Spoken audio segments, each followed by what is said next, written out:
नशे का कारोबार एक ऐसा काला धंधा जो सिर्फ कानून नहीं तोड़ता बल्कि समाज की आने वाली पीढ़ियों को भी बर्बाद कर देता है। नमस्कार, आप देख रहे हैं खबर आलोक।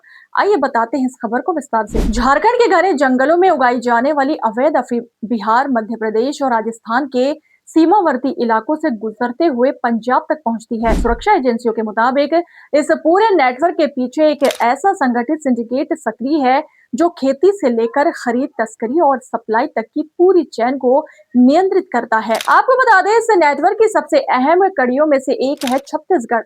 राज्य की लंबी अंतर्राज्यीय सीमाएं, घने जंगल और दूर दराज के इलाके लंबे समय से तस्करों के लिए आसान रास्ता माने जाते रहे हैं। लेकिन अब छत्तीसगढ़ सरकार दावा कर रही है कि उसने इस काले कारोबार पर बड़ा प्रहार शुरू कर दिया है।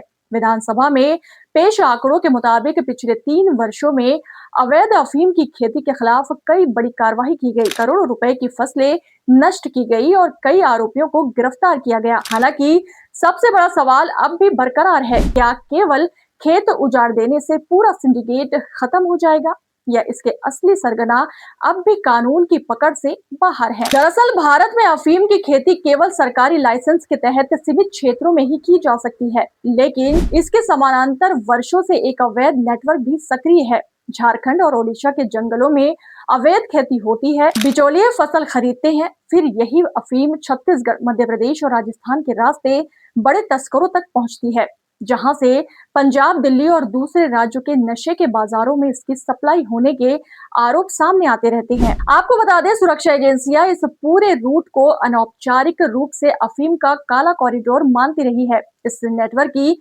सबसे बड़ी खासियत ये है कि खेती कराने वाला अलग, पैसा लगाने वाला अलग, माल ढोने वाला अलग और खरीदार अलग होता है। इसीलिए किसी एक हिस्से पर कार्रवाई होने के बावजूद पूरा नेटवर्क आसानी से खत्म नहीं होता। आपको बता दें, छत्तीसगढ़ की भूमिका इसलिए भी अहम मानी जाती है क्योंकि इसकी सीमाएं झारखंड, ओडिशा, मध्य प्रदेश, महाराष्ट्र और तेलंगाना जैसे राज्यों से जुड़ी हुई है। वन क्षेत्रों और दूरस्थ इलाकों का फायदा उठाकर तस्कर वर्षों से अपने नेटवर्क को मजबूत करते रहे हैं। विधानसभा के मानसून सत्र में कांग्रेस विधायक चतुरीनंद ने सरकार से सवाल पूछा कि वर्ष 2023 से 20 जून 2026 तक प्रदेश में अवैध अफीम और अन्य मादक पदार्थों की खेती के कितने मामले सामने आए, कितनी एफआईआर दर्ज हुई, कितने आरोपी पकड़े गए और सरकार ने रोकथाम के लिए क्या कदम उठाए।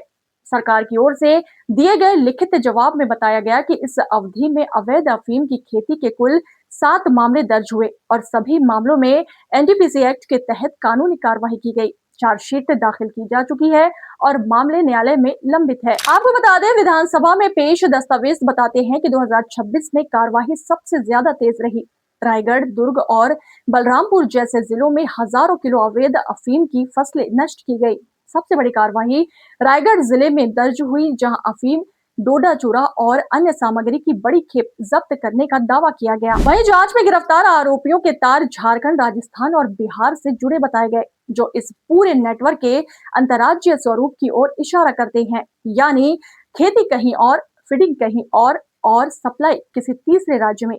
यही वजह है कि कार्रवाई के बावजूद ये सिंडिकेट बार बार नए रास्ते तलाश लेता है। आपको बता दें, सरकारी आंकड़े ये जरूर बताते हैं कि कार्रवाई का दायरा बड़ा है, लेकिन इतने बड़े पैमाने पर अवैध फसल का मिलना इस बात का भी संकेत है कि नेटवर्क पूरी तरह खत्म नहीं हुआ है। यानी सरकार की कार्रवाई तेज हुई है, लेकिन चुनौती अभी भी उतनी ही बड़ी बनी हुई है। अब सबसे बड़ा सवाल ये है कि क्या छत्तीसगढ़ का अभियान केवल खेतों तक सीमित रहेगा या जांच की सुई उन फाइनेंसरों, तस्करों और पूरे अंतर्राज्यीय सिंडिकेट तक भी पहुंचेगी, जो इस काले कारोबार की असली रीढ़ मानी जाती है। फिलहाल इतना तय है कि छत्तीसगढ़ ने इस नेटवर्क की एक अहम कड़ी पर चोट जरूर की है, लेकिन असली जीत तब होगी जब अफीम का काला कॉरिडोर सिर्फ कागजों में नहीं बल्कि जमीनी हकीकत में भी पूरी तरह खत्म होता दिखाई देगा। इस खबर पर आपकी क्या प्रतिक्रिया में कमेंट बॉक्स में जरूर बताएं और हमारे चैनल को लाइक और सब्सक्राइब जरूर करें।